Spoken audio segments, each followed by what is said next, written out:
Jon, čau! Čau! Ļoti labi izšāva slapjo tapešu video. Daudz komentāros raksta, lai tu pastāsti vairāk.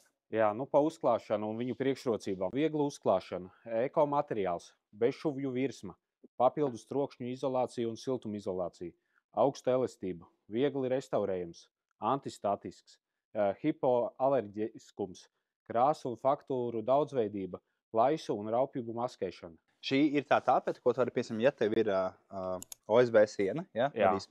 Tev viņu vajag iepriekš paņemt, nogruntēt, jā, un tu vari attiecīgi uzklāt šīs tapetes. Jā, un tad neredzēs tās šuvītes, ja? Neredzēs. Super. Arī, ja tur sīkāk viena paka aptuveni uz 5 kvadrātmetriem, jā, bet te dažādi ir, kas ir vairāk, kas mazāk, un arī raksti dažādi. Šis ir tāds raksts, ja?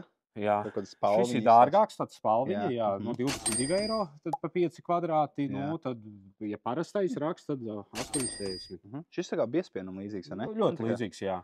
Pats pa sevi materiāls silts, foršs. Daudz jums viņi ir? Daudz ir.